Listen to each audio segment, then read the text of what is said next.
ما بعد আলহামদুলিল্লাহ। আজ শুক্রবার,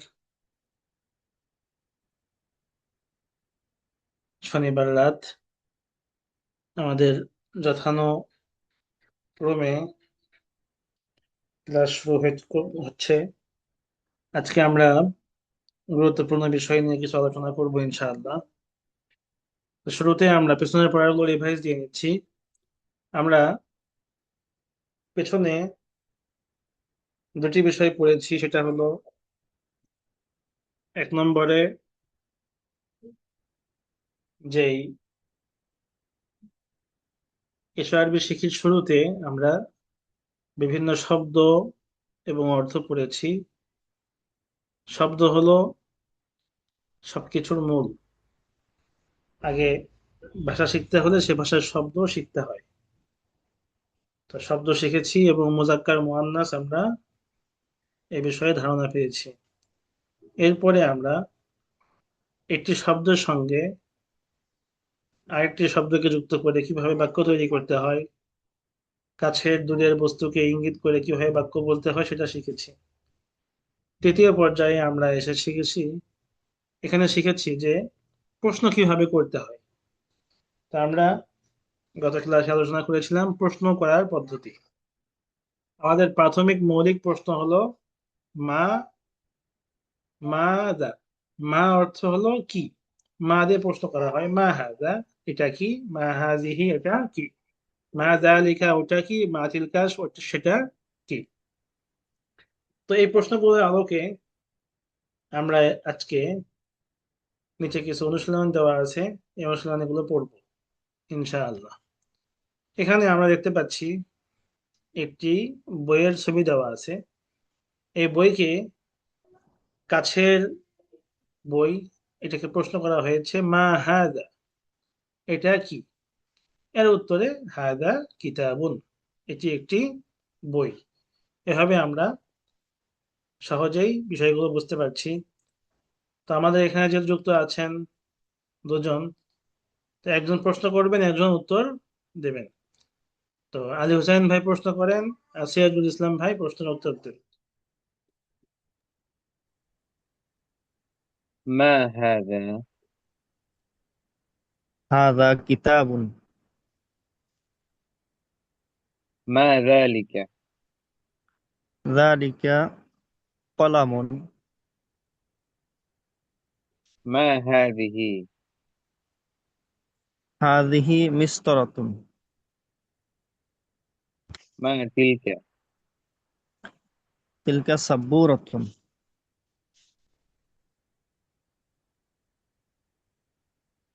ما هذا؟ هذا كرسي.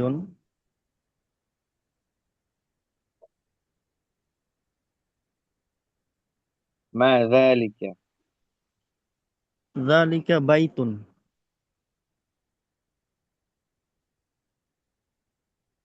ما تلك؟ تلك ساعة. ما هذا؟ هذا قفل. ما ذلك؟ ذلك جدار. ما هذه؟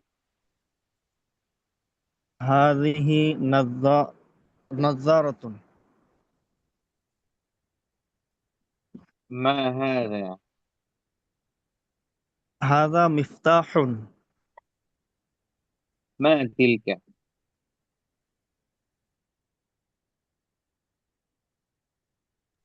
تلك حقيبة. صد- تلك حقيبة. ما هذا؟ هذا مسجد. ما تلك؟ تلك سيارة. ما هذه؟ هذه مظلة. ما شاء الله، أحسنتما. অনেক সুন্দর হয়েছে। এভাবে আমাদের প্রাথমিক প্রশ্নোত্তর হয়ে থাকে। তো আমরা যেখানে যে জায়গায় আছি, আমাদের আশেপাশে বিভিন্ন শব্দ আছে, আমরা ওই শব্দগুলোর দিকে ইঙ্গিত করে প্রশ্ন করব এবং নিজে উত্তর দেব। যেহেতু আমাদের সঙ্গে কেউ কথা বলবে এমন নেই, এজন্য একাই যে ঘরে থাকি সেই ঘরের টেবিলের সামনে বসে টেবিলকে প্রশ্ন করবেন যে মা হাজিহি, এখন নিজে উত্তর দেবেন যে হাজিহি তাবিলাতুন। আবার চেয়ারের দিকে তাকায় মা জালিকা, নিজে একটু প্রশ্নের ভাব করে নিজে উত্তর দেবেন জালিকা কুরসিয়্যুন। এভাবে যদি আমরা একা একাই অনুশীলন করি, তবু ইনশাআল্লাহ আমাদের দইয়ের স্বাদ ইনশাআল্লাহ ঘোলে মিটবে আশা করি। তো প্রশ্ন করা, এই বিষয়টা আমরা মোটামুটি বুঝে গেছি যে প্রশ্নবোধক অব্যয় সবসময় শুরুতে আসে। কোরআন মাজিদে যদি আমরা সূরা তাহা পড়তে যাই, তখন সেখানে প্রশ্ন হয়েছে মা তিলকা বিয়ামিনিকা ইয়া মূসা। তো এখানে মা তিলকা দিয়ে প্রশ্ন করা হয়েছে। তাহলে আল্লাহ তাআলা মুসা আলাইহিস সালামকে প্রশ্ন করছেন যে মা তিলকা বিয়ামিনিক ইয়া মূসা, হে মূসা তোমার ডান হাতে সেটা কি। তো এভাবে প্রশ্ন সরাসরি আমরা কোরআন থেকে পাই। তো এটাই হলো আরবি ভাষার প্রাণ, প্রশ্ন করা গুরুত্বপূর্ণ একটি বিষয়। তো আরবি যে নিয়ম রীতি, সেই নিয়ম রীতি অনুযায়ী আমাদের প্রশ্ন করতে হবে। তো আমাদের মৌলিক আলোচনা এ পর্যন্ত গেল, যে শব্দ থেকে প্রাথমিক বাক্য তৈরি করা এবং বাক্য দিয়ে বিভিন্ন প্রশ্ন করা। তো আমরা একটি প্রশ্নবোধক অব্যয় শিখেছি, সেটা হলো মা। এরপরে আমরা দ্বিতীয় পাঠ আদ-দারসুস সানি আজকে আলোচনা করব। দ্বিতীয় পাঠ, দ্বিতীয় পাঠে আমরা কি শিখব, দ্বিতীয় পাঠ পড়লে আমাদের কি উপকার হবে, এই বিষয়ে সংক্ষিপ্ত পরিসরে দুটি কথা বলে নিচ্ছি। আমরা আমাদের দৈনন্দিন জীবনে শুধু এটা সেটা এই প্রশ্নই করি না বা এই কথাই বলি না। আমরা আমাদের দৈনন্দিন জীবনে কোনো বস্তুর গুণ, কোনো বস্তুর ভালো গুণ মন্দ গুণ ইত্যাদি প্রকাশ করে থাকি। যেমন পথ দিয়ে যাচ্ছি, পথটা অনেক লম্বা, তো লম্বা এটা একটা গুণ। একজন মানুষকে দেখলাম, মানুষটা বেশ সুন্দর, তাহলে সুন্দর এটা হলো একটা গুণ। নতুন কোনো বিষয় দেখলাম, নতুন একটা গুণ। তো এই যে গুণ, আমরা শব্দের সঙ্গে যে গুণগুলো বলে থাকি, এই গুণ বিষয়ে আজকের ক্লাস। আমরা এই ক্লাসে শিখতে পারবো যে কিভাবে একটি শব্দের সাথে গুণবাচক শব্দ যুক্ত হয়, যুক্ত হয়ে বাক্যের পরিধি আরো বেড়ে যায়। তো এখানে দেখেন প্রথমেই বেশ বেশ কিছু শব্দ দেওয়া আছে, যেগুলো মুজাক্কার মুআন্নাস দেওয়া আছে, এবং এই প্রত্যেকটা শব্দই একটি করে গুণবাচক শব্দ। তো আমরা আগে শব্দগুলো পড়ছি, সবাই আমার সঙ্গে সঙ্গে পড়বেন। জাদিদুন, জাদিদাতুন নতুন। জাদি জাদিদাতুন নতুন। নতুন। কাদিমুন, কাদিমাতুন পুরনো। কদিমুন কদিমুন, পুরাতন। পুরান। পুরাতন। জামিলুন, জামিলাতুন সুন্দর। জামিলুন জামিলাতুন সুন্দর। কাবীরুন, কাবীরাতুন বড়। কাবীরুন কাবীরাতুন বড়। বড়। সগীরুন, সগীরাতুন ছোট। সগীরুন সগীরুন সগীরাতুন ছোট। ছোট। জাইয়িদুন, জাইয়িদাতুন ভালো। জাইয়িদুন জাইয়িদাতুন ভালো। ভালো। আচ্ছা, এখানে একটি গুরুত্বপূর্ণ বিষয় আমরা নোট করে রাখতে পারি যে সাধারণত আমরা দেখে আসছি যে তাসদীদ যুক্ত শব্দের সাথে জের বা কাসরা যুক্ত হলে তখন ওই কাসরাটি হরফের নিচে বসে। তো সেই হিসেবে এই ইয়া এর নিচে হওয়া দরকার ছিল, কোরআন মাজিদ গুলোতে এভাবে দেওয়া থাকে। কিন্তু আমরা এখানে দেখতে পাচ্ছি তাসদীদ যুক্ত শব্দের সাথে, তাসদীদ যুক্ত হরফের সাথে কাসরা বা জের যুক্ত হয়েছে, কিন্তু তাসদীদের নিচে হয়েছে এটা। তো আধুনিক আরবিতে বিভিন্ন পত্র পত্রিকায় আমরা যখন পড়ব তখন এভাবে দেখব যে যদি তাসদীদ থাকে কোনো হরফের উপরে আর সেখানে জের হয়, তাহলে জেরটা হরফের নিচে না দিয়ে তাসদীদের নিচে দেওয়া হয়। বিষয়টা কি সবাই বুঝতে পেরেছি আমরা? জি উস্তাদ বুঝছি। আচ্ছা, তো আমাদের অনেক ছাত্র ভাই জাইয়েদুন শব্দ মুখস্থ করতে গিয়ে জাইয়েদুন বলে। ওই দেখতে পেয়েছে যে এখানে উপরে আছে, তো তো ভেবে নেই এটাই হলো কি জবর, অথচ এটা জের। তো জাইয়িদুন, এর জাইয়িদাতুন অর্থ হলো ভালো। হলো। আচ্ছা, এই যে এখানে আমরা 6টি গুণবাচক শব্দ পড়লাম, এগুলোকে বলা হয় আরবিতে সিফাত। সিফাত মানে গুণ। গুণ। সাদ ফা গোলতা, সিফাতুন, সিফাত মানে গুণ। আর এটাকে আবার নাতও বলা হয়, নাত। নাত মানে কারো গুণ গুণ করা, যেমন নাতে রাসূল, তাই না? তো রাসূলের গুণ কীর্তন করা, তো নাত, এগুলোকে নাতও বলা হয়। তো সিফাত এর একটা বৈশিষ্ট্য আছে, এই শব্দগুলো, সিফাত যুক্ত শব্দগুলো সব সময় পরে আসে। আর যেই শব্দের গুণ বর্ণনা করা হয় ওটাকে বলা হয় মাউসুফ, মানে যার মধ্যে গুণটা আছে। তো সিফাত পরে আসে, মাউসুফ আগে আসে, এটা হলো আরবির নিয়ম। বাংলাতে যেমন আমি যখন বলি এটা একটা নতুন কলম, তাহলে কলমটার গুণ হলো নতুন, তবে আমি নতুনটাকে আগে বলছি। কিন্তু আরবিতে যখন আমি বলতে যাব একটি নতুন কলম, তখন কলমটাকে আগে বলতে হবে আর গুণটাকে পরে বলতে হবে। সহজে মনে রাখার জন্য আমরা এটা মনে মনে রাখি যে সিফাত পরে আসে আর মাউসুফ আগে আসে। মাউসুফ মানে যার গুণ বর্ণনা করা হয়, সিফাত মানে যেই শব্দ দিয়ে গুণ বর্ণনা করা হয়। তাহলে মাউসুফ আগে আসবে, সিফাত পরে আসবে। এই হলো আমাদের এ পাঠের একটা কথা। তা আমরা এখন এই শব্দগুলো বিভিন্ন আগে যে শব্দগুলো পড়েছি ওগুলোর সঙ্গে আমরা লাগাই। আমরা এখান থেকে দুটি শব্দ নেব, জাদিদুন এবং কাদিমুন। জাদিদুনের সাথে তা লাগাই দিলেই মুয়ান্নাস হয়ে যায়, কাদিমুনের সঙ্গে তা লাগাই দিলেই মুয়ান্নাস হয়ে যাচ্ছে। জাদিদুন নতুন, কাদিমুন পুরাতন বা পুরানো। এখন আমি এখানে দেখি কিতাবুন জাদিদুন, কিতাবুন জাদিদুন একটি নতুন বই। তো আমরা আগে পড়েছি শুধু কিতাবুন, এবার একটা শব্দ বৃদ্ধি করলাম, এটা হলো জাদিদুন। তো আমাদের বাক্যের পরিধি বেড়ে গেল, বাক্যটা একটু লম্বা হলো। তো কিতাবুন জাদিদুন মানে একটি নতুন বই, এটা হলো গুণবাচক শব্দ, আর এটা হলো যার গুণ বর্ণনা করা হচ্ছে। তো কিতাবুন মাউসুফ, জাদিদুন সিফাত। কিতাবুন মাউসুফ, জাদিদুন সিফাত। সিফাত।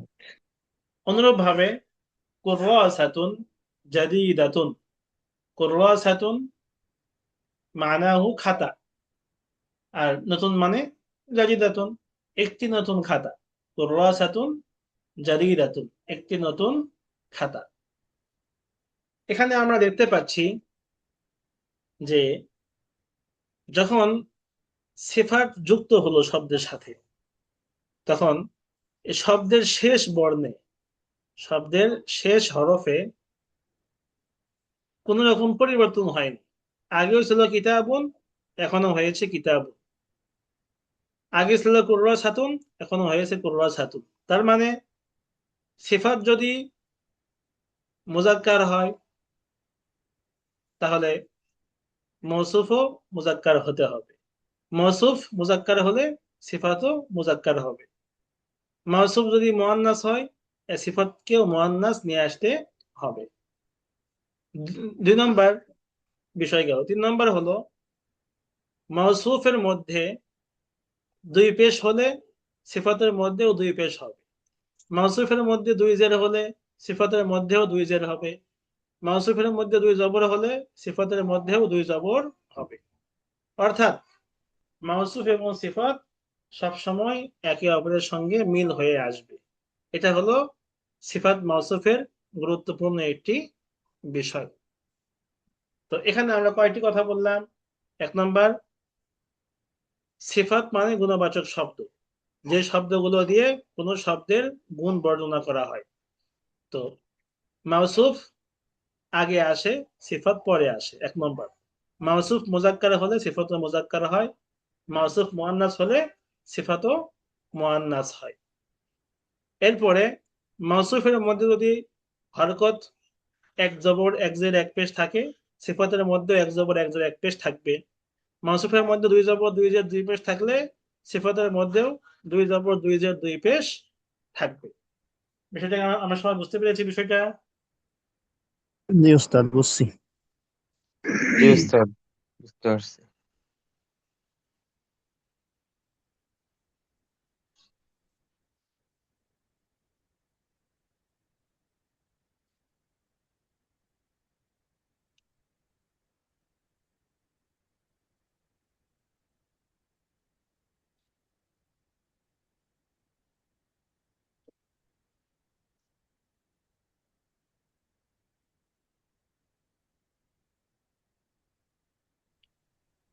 এবার তাহলে আমরা আসি যে যেহেতু আমরা সিফাত মাউসুফ বিষয়ে বুঝেছি, তাহলে এখন আমি বলি, আপনার শুধু আরবিতে বলবেন, আমি বাংলায় বলবো, আপনি আরবিতে বলবেন। জামিল মানে সুন্দর, তাহলে একটি সুন্দর কলম আরবি কি হবে? কলামুন জামিলুন। মাশাআল্লাহ। একটি সুন্দর চেয়ার? কুরসিয়ুন কুরসি। জামিলুন, মাশাআল্লাহ। একটি সুন্দর খাট?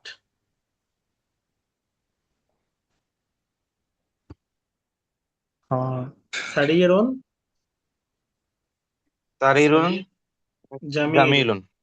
একটি সুন্দর চাবি? মিফতাহুন জামিলুন। জামিলুন। একটি সুন্দর দেয়াল? জিদারুন জামিলুন। একটি সুন্দর মসজিদ?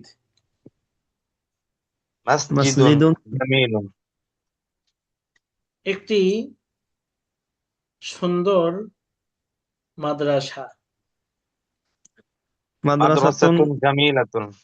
হ্যাঁ, মাশাআল্লাহ। মুআন্নাস মুআন্নাস। একটি ছোট কামরা? একটি ছোট কামরা। গুরফাতুন জামিলাতুন। ছোট আরবি হলো সগীরাতুন। গুরফাতুন সগীরাতুন, একটি সগীরাতুন। ছোট জি। কামরা। একটি হুজরাতুন সাগীর। একটি ছোট ব্যাগ? হাকিবাতুন সগীরাতুন। একটি ছোট স্কেল বা রুলার? সাইয়ারাতুন সগীরাতুন। মিসতাওয়াতুন ইস্তারাতুন সাগীরা। সাগীরাতুন। আচ্ছা, সাইকেল। হ্যাঁ। একটি বড় কার? একটি বড় কার? সাইয়ারাতুন সাইয়্যা। কাবীরাতুন। মাশাআল্লাহ। একটি ভালো সাইকেল? দারাজাতুন দাররাজাতুন সাগীরাতুন। জাইয়িদাতুন। মাশাআল্লাহ। একটি পুরনো তালা? একটি পুরনো তালা?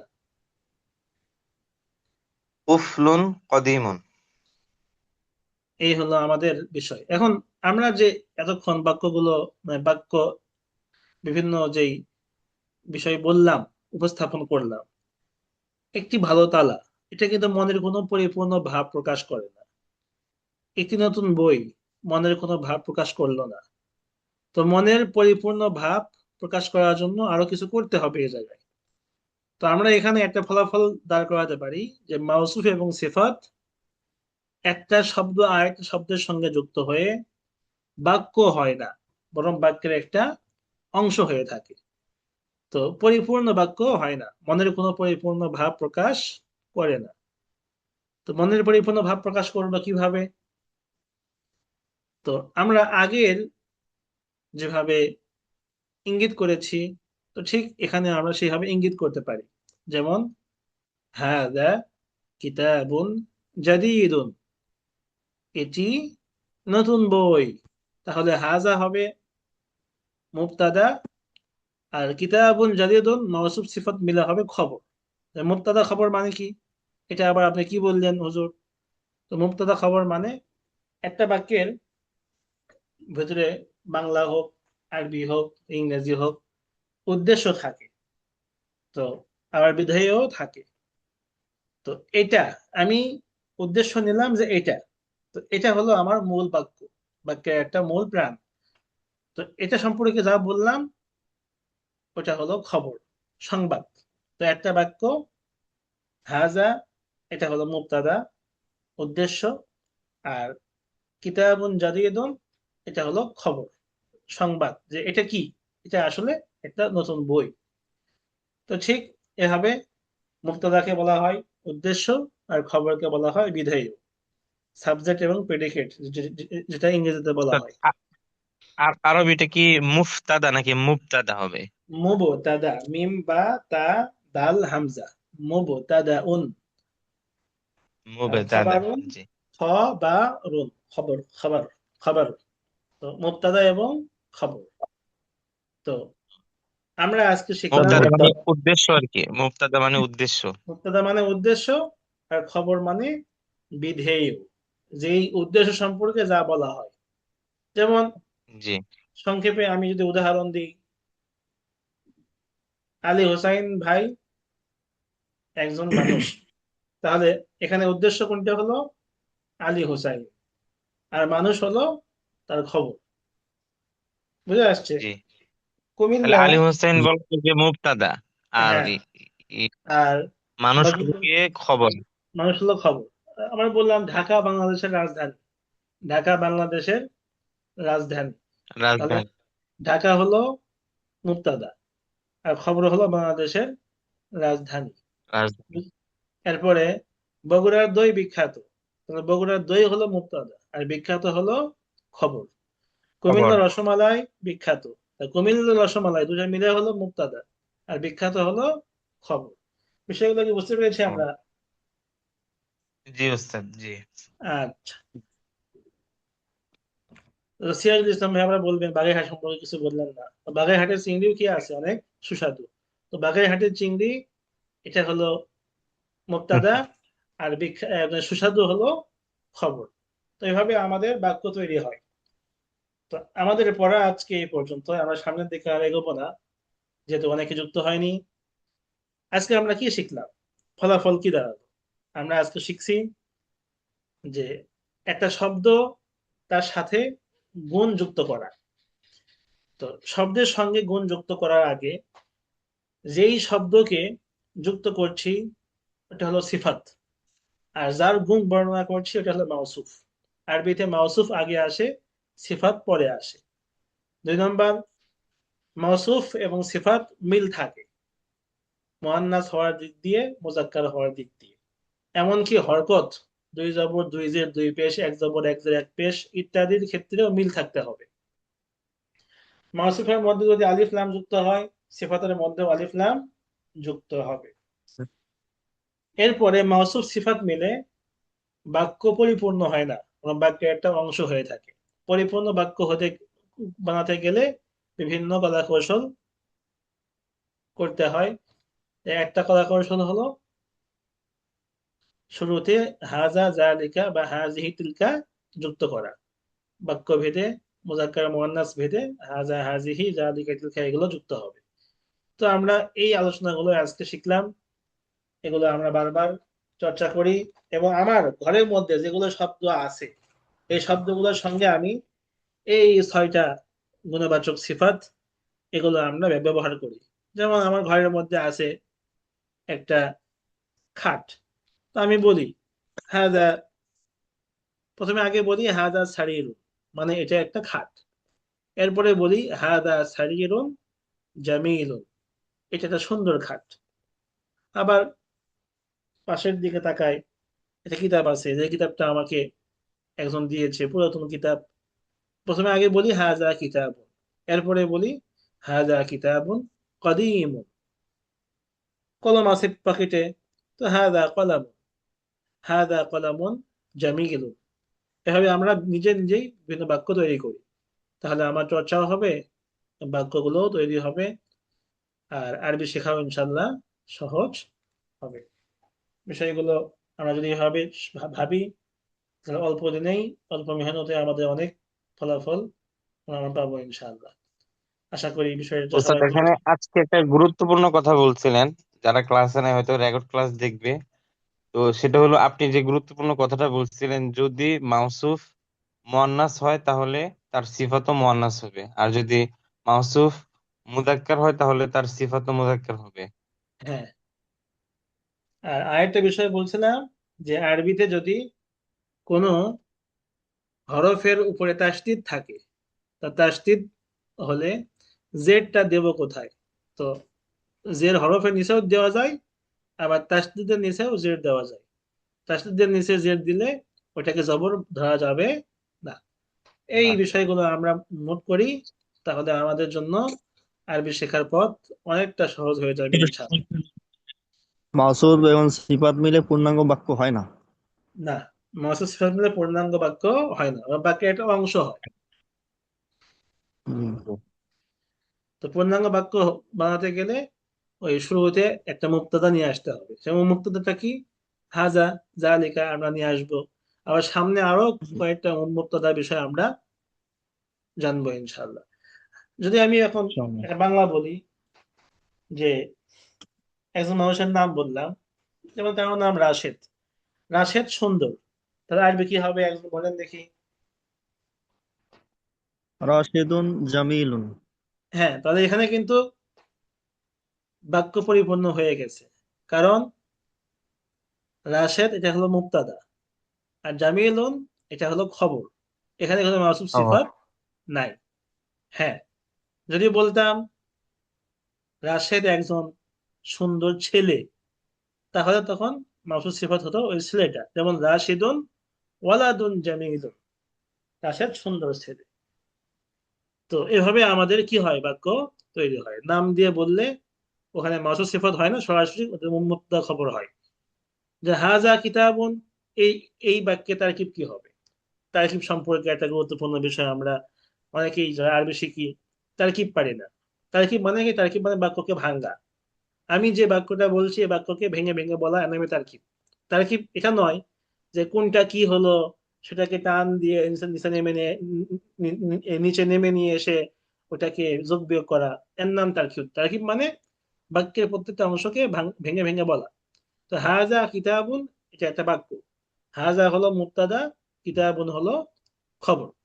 আবার হাজা কিতাবুন জাদিদুন, হাজা হলো মুক্তাদা, কিতাবুন হলো মাউসুফ, আর জাদিদুন হলো সিফাত।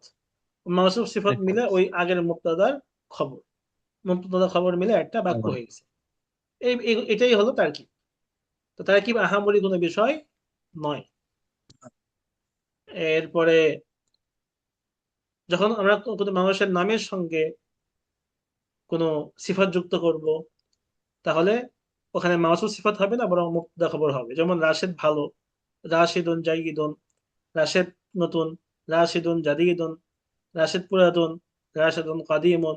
তাহলে রাশেদ হলো মুবতাদা, আর কাদিমুন হলো খবর। মুবতাদা খবর মানে একটা বাক্য হয়েছে। এই হলো আমাদের আজকের মূল শিখন ফল। আশা করি।